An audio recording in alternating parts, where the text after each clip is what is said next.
noches tengan todos ustedes. A nombre del Palacio de Cortés, Museo Hernán Coronado, les damos la más cordial bienvenida esta noche a esta conferencia. Tengo el gusto de presentar a ustedes, a las personas que nos acompañan en la mesa, al doctor Javier García Diego, presidente del Colegio de México y conferencista.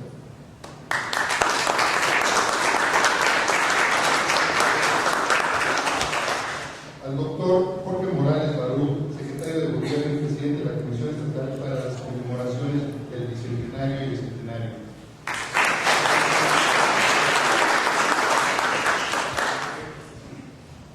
En representación de la maestra Marta Ketchum, directora del Instituto de Cultura de Morelos, se encuentra el maestro José Correa de la Fuente, secretario técnico de la Comisión Estatal para las Conmemoraciones del Bicentenario y Bicentenario.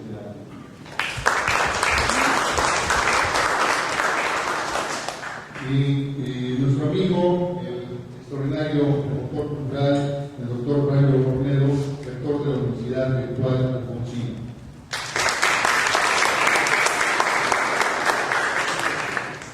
Quisiera leer una pequeña nota biográfica del doctor Javier García Diego. Él cursó la licenciatura en Ciencias Políticas en la Universidad Nacional Autónoma de México. Es maestro en Historia de América Latina por la Universidad de Chicago y posee dos doctorados, uno en Historia de México por el Colegio de México y otro en Historia de América Latina por la Universidad de Chicago. Su especialidad es la historia de la Revolución Mexicana, sobre todo en sus aspectos políticos y culturales, y en un corte temporal que abarca de finales del siglo XIX a mediados del siglo XX. Como docente impartió cursos en la UNAM y en el ITAM, pero sobre todo en el Colegio de México. Ha sido profesor visitante en diferentes universidades del extranjero como Chicago, Florencia, Dublín y España. Ha impartido conferencias en Harvard, Stanford, Oxford, Cambridge, Buenos Aires, Hamburgo, Colonia y Leipzig, entre otros muchos lugares. Es autor de numerosos artículos y libros, entre los que destacan Así fue la Revolución Mexicana, en 8 volúmenes, Crudos contra Científicos, la Universidad Nacional durante la Revolución Mexicana, del Colegio de México, Porfiristas Eminentes, del breve fondo editorial, La Revolución Mexicana en la UNAM, Alfonso Reyes, Planeta, Introducción Histórica a la Revolución Mexicana y Cultura y Política en el México Revolucionario. Ha sido director del Centro de Estudios Históricos del Colegio de México, director general del Instituto Nacional de Estudios Históricos de la Revolución Mexicana y actualmente es el presidente del Colegio de México, institución en la que es profesor investigador desde 1991 y pertenece al Sistema Nacional de Investigadores. Sin más, y una vez reiterándoles la bienvenida, los dejo. Gracias.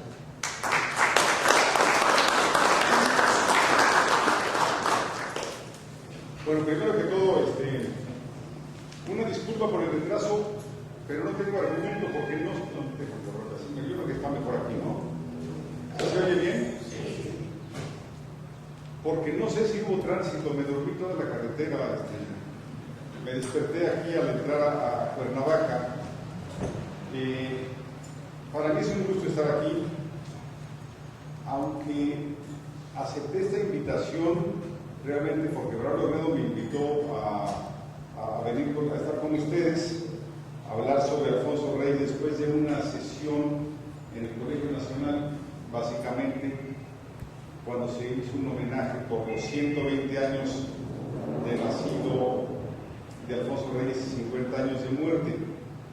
En realidad, podríamos platicar en otra ocasión de otros temas, sobre todo de la Revolución Mexicana, que es el campo que yo trabajo, y de hecho acaba de aparecer un ensayo, un artículo mío, en un libro que acaba de publicar el Estado de Morelos. Son 15 tomos sobre la historia de Morelos que está haciendo la Comisión por el Congreso del Estado, hasta donde yo estoy enterado. Acaba de aparecer el tomo de Revolución Mexicana coordinado por Felipe Ávila, en donde yo colaboré con un artículo. El planteamiento de ese artículo es que se ha sostenido que el movimiento zapatista ajeno o paralelo a la Revolución Mexicana. Y yo en él sostengo todo lo contrario. El movimiento zapatista no es un movimiento ajeno a la Revolución Mexicana, es un movimiento que estuvo inmerso en el proceso nacional. Por ejemplo, no voy a repetir ese artículo, traigo la charla sobre Alfonso Reyes, nada más lo hago para ubicarme. Cuando surge el movimiento morelense, antes incluso de ser zapatista, porque Zapata fue conformando un liderazgo a lo largo de los años, basta ya con los primeros meses.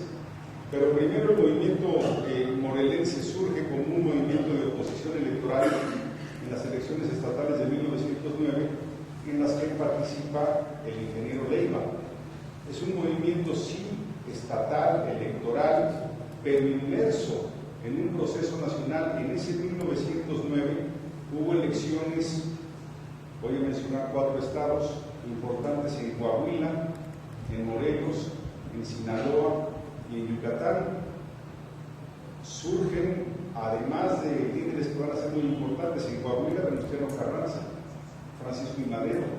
En Morelos, el mismo Zapata participó en un papel secundario, pero participó en el movimiento leguista, en la campaña leguista.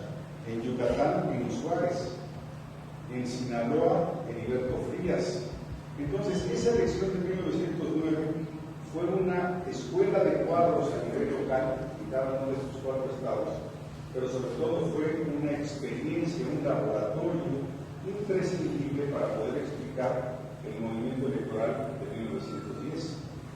Y luego, cuando el movimiento electoral de 1910 se convierte en movimiento armado, cuando cambia, ¿sí?, digamos, el movimiento antireeleccionista a Plan de San Luis, el movimiento morelense reconoce, se alza bajo el Plan de San Luis. Y luego, cuando en noviembre de 11 se alza ya con el Plan de Ayala, el liderazgo asignado no es a Zapata, es a Pascual Orozco, que está en el norte. Así que no es de ninguna manera un movimiento paralelo o marginal a la Revolución Mexicana.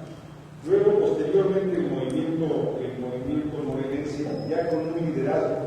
El Plan de Ayala decía que si Pascual Orozco no aceptaba ese liderazgo, entonces iba a asumir Emiliano Zapata. Pascual Orozco ni siquiera contestó, no hizo referencia alguna al Plan de Ayala. Cuando se da la lucha contra Huerta, se reforma el Plan de Ayala y ya Zapata asume el liderazgo. Pero después, a la caída del huertismo, el movimiento zapatista, el movimiento morelense se inserta en la convención. Es un planteamiento nacional, no tiene nada que ver con un proceso autónomo, marginal, regionalista, de ninguna manera.